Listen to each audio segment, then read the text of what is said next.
Hello everyone. We have a viewer game submitted to us. Now, our viewer is from the black side. He's rated 1984, so super high rated. White's rated 1928, also high rated. Um, so let's see if I have something I can offer this guy from the black side who lost this game, and he also annotated it. It's a 10 plus 5 game. So let's see how the game goes. White starts with d4. We meet it with d5. White breaks us down. And black chooses to go with the Queen's Gambit setup, which is, one of the most solid, so it's fine. White brings his knight out towards the center. Black does the same. And now white decides to go for the g3 option. So he's going for the Catalan setup. And because black is rated so high, 1984, I recommend anyone that's that highly rated, even 1800 up, have some type of setup or idea of how you want to play against the Catalan, because even though you don't face it all the time, if you just kind of wing it, white will um, get a slight positional edge, and then you'll just slowly lose the game. And it's much better to have some type of setup that you have in mind and say, okay, this is my go-to against the Catalan. You might have to invest, 2 hours, watch a video or something, but whatever. So in this case, let's see how black responds. Why can't I click? There we go. So black responds with c5, and he writes, I don't usually play c5 in Queen's Gambit, but I saw it somewhere and thought it couldn't hurt to open the center. Um, yeah, it is a move. You can definitely play c5, but I would not play c5 if you just seen it somewhere and like that's the end of it.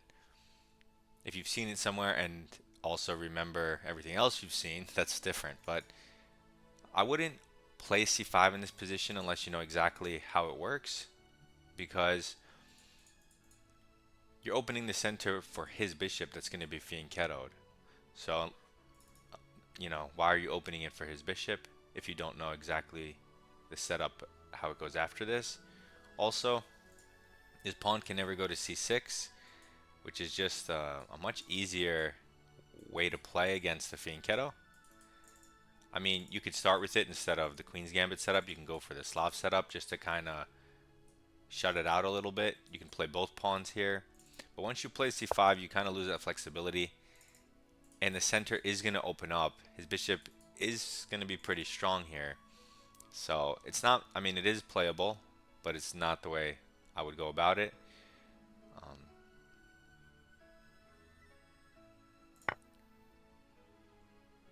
so anyway, white takes the pawn, his central pawn with the flank pawn.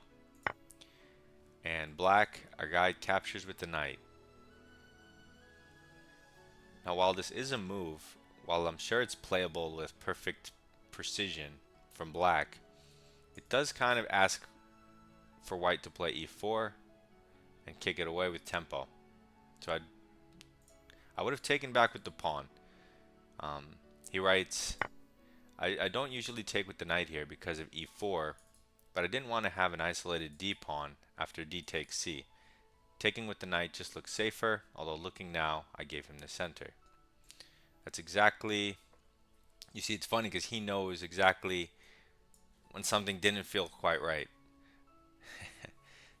And I also agree with him here. He was afraid that if you take here, white's going to take here, and then he has this pawn that's weak in the center. But honestly, at this point, you can't play c5 and then say I don't want to play an isolated pawn position, because they go hand in hand. Because whenever these four are touching each other like this, it's like in the Tartakow, where in the Queen's Gambit, when they just lots of lines go like this and the center always opens up and one side is saddled with the isolated pawn, so you can't play c5 earlier and then say, well, actually I don't really want the isolated pawn, because that's kind of contradicting the flow of what you're doing. And so you take with the knight, which it's not losing or anything, but I don't like it simply because of the difficulties you're gonna face, which you do seem to face in the game. So now you go back to its most natural square, which attacks the pawn. He defends a piece and he develops a piece and defends. And now we just take the central pawn with our flank pawn, opening up the square, forcing him to move one of these pieces. Maybe you can get a queen trade in. So this all makes sense. So he takes with the knight. And so now, I mean, although you wasted a little time moving your knight forward and back. He does have a lead in development. He is going to have a nice bishop. You kind of need to make sure the game doesn't get any worse for you at this point. Of course, the engine says it's zeros, right? It's perfectly fine. But black can go wrong so easily that you need to make something happen. Make the queen trade happen, get castled immediately. I don't know. You need to not make a mistake, really. So bishop out here makes sense from the standpoint of you're developing with tempo, but it doesn't make sense from the standpoint of you know he's gonna go bishop e3 as a response, and in that case your bishop is loose, it's undefended, and I don't like the fact that it's just sitting there in open space because his bishop is attacking it with any knight discovery. So what I would be looking at here is I'd be like, oh man, I don't want to be much worse as black. I would love to trade queens. In the Catalan, this b7 point is always super annoying, always trying to restrict the way you can develop and make it super awkward. So how can I solve these problems? And e5 looks like it solves a lot of them immediately because it kicks the strong knight out of the center. So wherever the knight goes, we get the queen trade. He either has to move the knight backwards or lose castling. And we get this pawn on e5, which kind of blocks his bishop positionally until later on when he's able to play f4 and try to break it down. So, of course, e5 isn't a perfect move. Of course, you give up control over the d5 square, but as mentioned, you shut out the bishop and guaranteed the queen trade and open up your bishop. It has a beautiful square here because the knight has to move. And after you develop that bishop, after the queen trade, you bring your knight to its most natural square. You have good development, you castle. He doesn't have queens, and you should be able to equalize fine.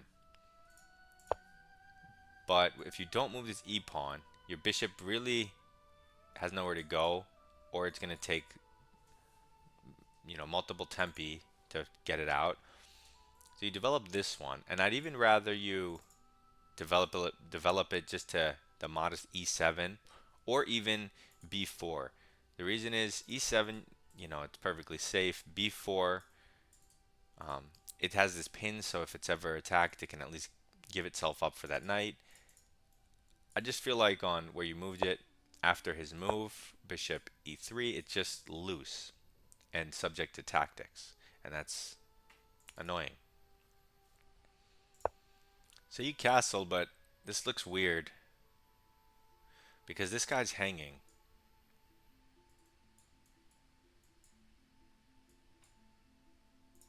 So maybe, why can't these arrows disappear? That's so weird. So anyway, maybe knight takes pawn, because it hits the queen is a tactic because you just castled. This bishop needs to be defended, so generally when you have to decide between castling and let's say bringing out a minor piece, especially a knight, you want to go oftentimes with the knight first because the knight adds a whole new layer of protection to your position, unless your king is immediately being attacked, but it adds a whole new layer of protection that's just more important early game than the general castling. So, like castling when it's not needed in that specific moment, right? So I would much prefer the knight out because it at least defends the bishop. But either way, I mean, you castle, He doesn't take your pawn, so that's good for you. So, I mean, black is still equal, but it's still much more uncomfortable, and I feel like you still have to be accurate to not lose any of this stuff. At this point, I would never be worried about like losing a pawn. If I can lose a pawn and get very active, I know I'll be able to equalize later, and it might be my best course of play because it's not like I'm going to be winning pawns here. I have to try to fight for survival as black, um, unless white messes up and I can gain the initiative. So as black, you go b6, which I don't like. Again, e5 is what we should be looking at conceptually because it blocks, positionally, it blocks his bishop and it forces the queen trade. And it will even force, if we want, another minor piece trade, which all help us equalize the game more and more. And it very importantly frees our bishop to once again a beautiful e6 square. So that's what I would be looking at. But you play b6,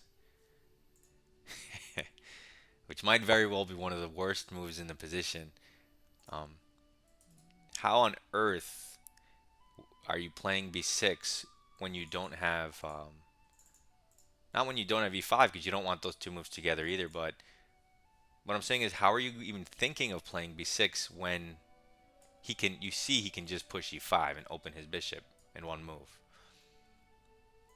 I mean, that would be my instant reaction. Even if I wanted to play b6, I'd be like, okay, I want to play b6, but what happens if he pushes e5, right? You have to calculate that move because it immediately hits your rook and you can't fianchetto your bishop there because it hangs. So I don't know. You're like, oh, I'll jump the knight in the center, but that also looks dubious because he has 1, 2, 3 pieces lined up on it. You're undeveloped. This bishop's also loose. I don't like any of it. b6. He writes, here this move looks bad now, but playing Queen's Gambit decline, I fianchetto this bishop always, and him taking the long diagonal, I wanted to do the same. So theoretically, that would be great if your opponent fianchettos and you can just counter it with your own. But in practice, that doesn't work because it's just too slow if you're black, because white gets there first, and that means that as soon as you create these light square weaknesses, right, because you severely weaken the c6 point, the second you do this, white's already ready to push, and so you usually don't have time to copy white when you're black unless they mess up and give you the time. You should not have the time to counter fianchetto white. So that's just a good knowledge thing. So even though you say you always do it, don't.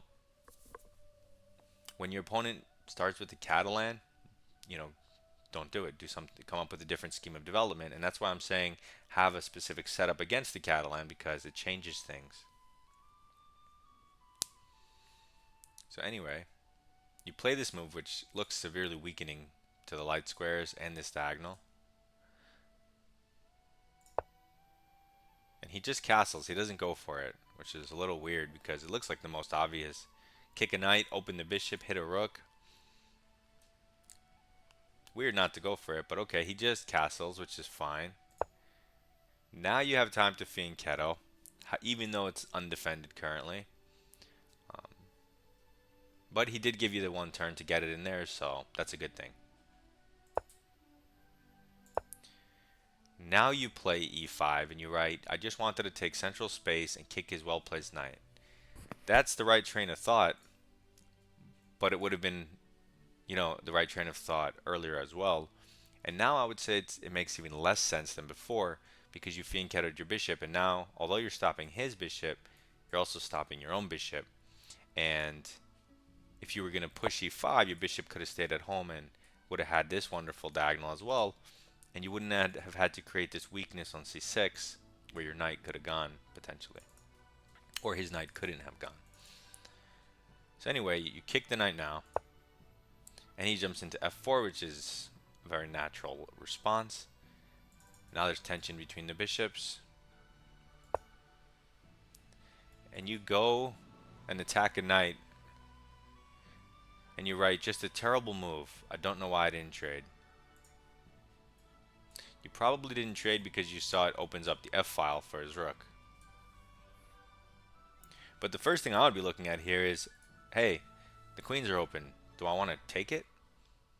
Now, if you take it, you do kind of let him speed up his development a tiny bit. However, you might just be able to equalize very easily. For example, you can trade the queens. He'll move a rook over. Then you can take his bishop. He'll probably take with the pawn. Then you can just develop your knight and you're solid enough. And that looks like it will alleviate a lot of your problems because white has too many minor pieces on the board and they're going to crush you. But you waste an entire turn to go here, which doesn't threaten anything. The knight's not even pinned. And let's just say he was going to kick it, for argument's sake. Were you going to really take his knight? And if you were going to give it up for the knight, why not just give it up for the bishop?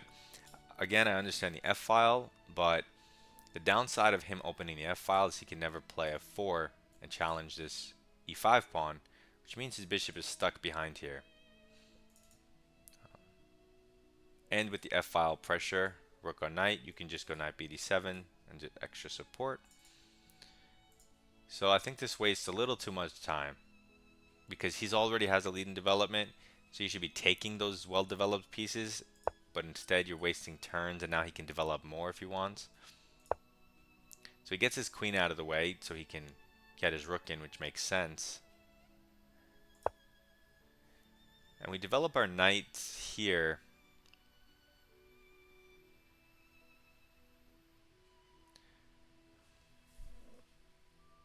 Which I don't think I like that square really. Just so you guys know, it's already +3 and white is completely winning already. He has a super active knight, a well-placed dark square bishop, well-placed pieces, and things to attack, threats, targets, like this knight. It looks safe, but it's really not safe. It's defended only by the bishop. It's already X-ray hit twice, so it's X-rayed loose, which is a term I just made up. And this knight, I mean, is the one you would want to support. So kind of knight bd7, it blocks the coverage of the queen. It supports the other knight. It doesn't block the bishop. It's not hanging on the c-file. So I think the knight makes a lot more sense on d7. But in a 10-minute game, I can see how this is all harder to see. However, I'm looking at your clock and you have 9 minutes and 20 seconds. So your opponent has 6 minutes and 30 seconds. So he took his time and he found better moves. So take your time. A little bit more time. You still have over 9 minutes. That's a lot. Especially in these positions where you don't want to end up slightly worse. So anyway, he moves his queen and you write, just developing. You see that your queen's going to get hit, but you're going to move it next anyway. So he hits your queen and you dodge it, which I also don't like because your queen is also X-ray hanging because he's double stacked.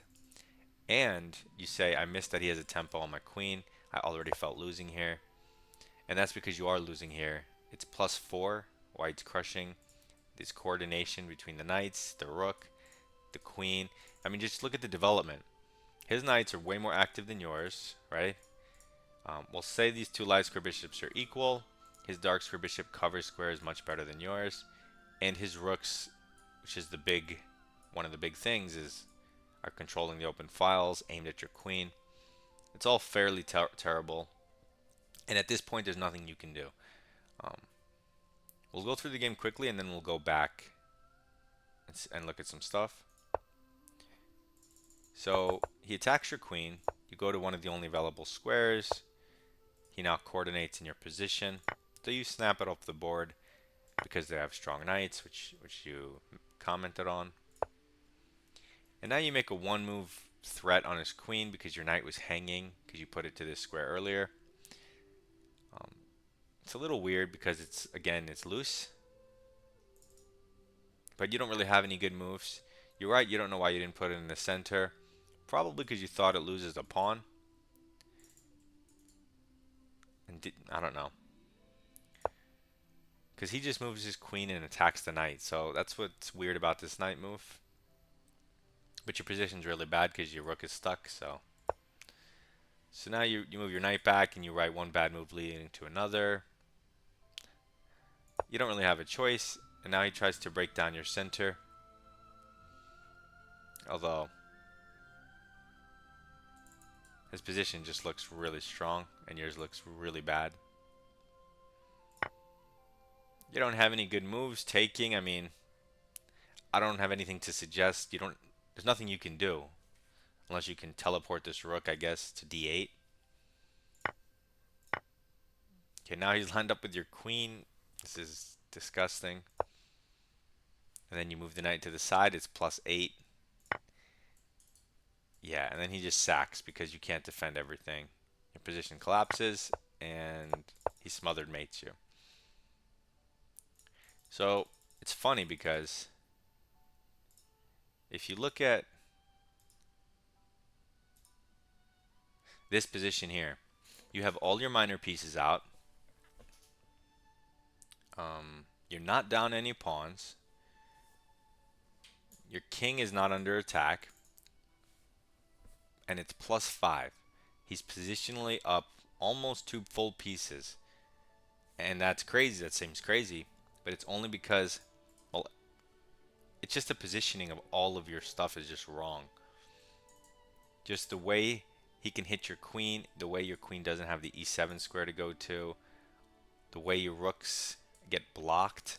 And the only reason this position is on the board is because it looks like white is several tempi ahead. Like he got to make a bunch of free moves that you didn't.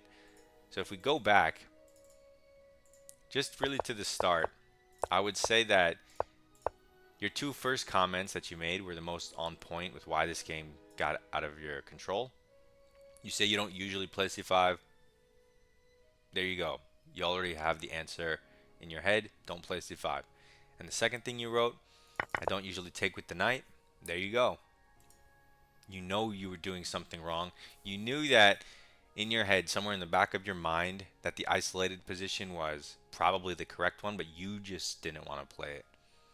However,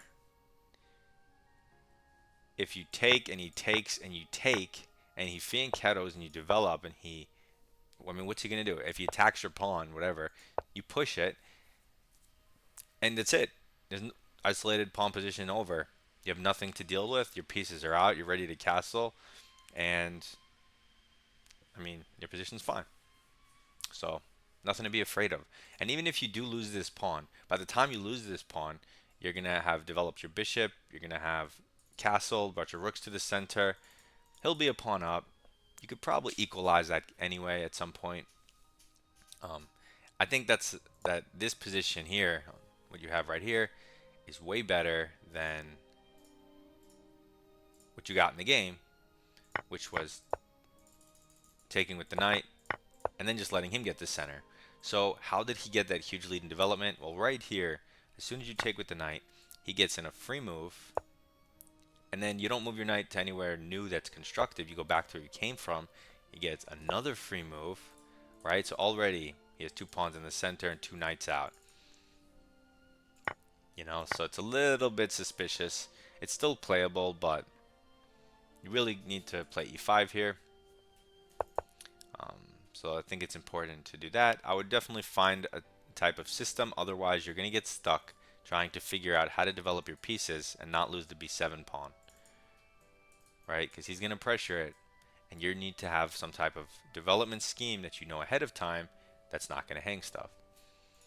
So that would be my biggest tip. And I guess I might as well show you a different way is,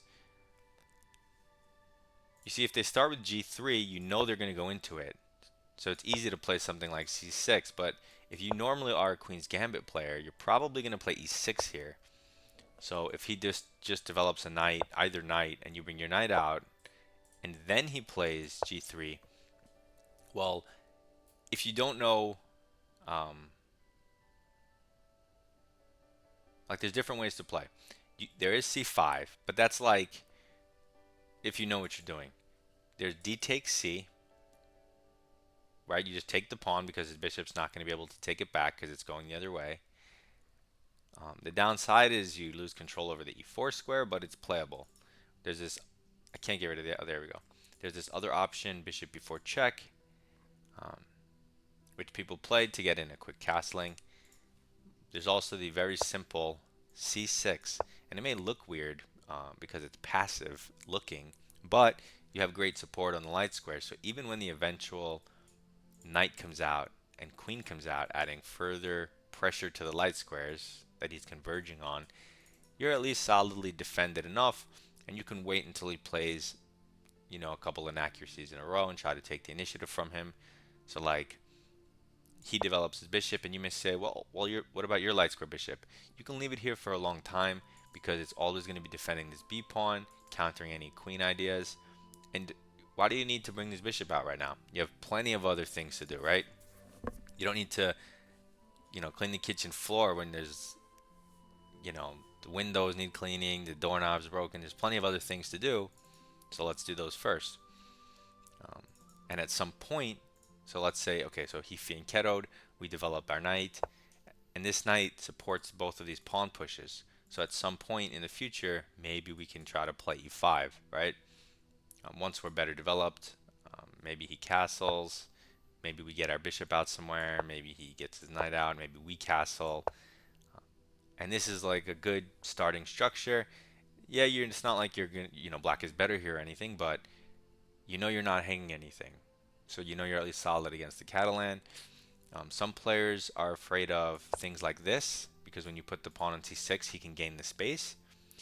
But all you ever need to know is this is just like a mini pawn structure that you can attack with these two pawn breaks. So that makes your plan simple. There's also some other weird options like throwing your knight in the center and playing f5.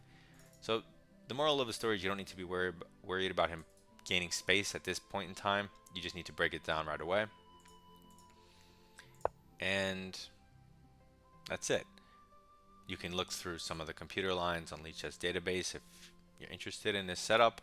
But even if you don't like this setup for whatever reason, then find another one. You know, if you don't like isolated pawns, don't push c5 and just go find a different setup. Hopefully this helps you. But overall, you played decently well, but against the Catalan, you have to be very specific. Good luck in your chess, and goodbye.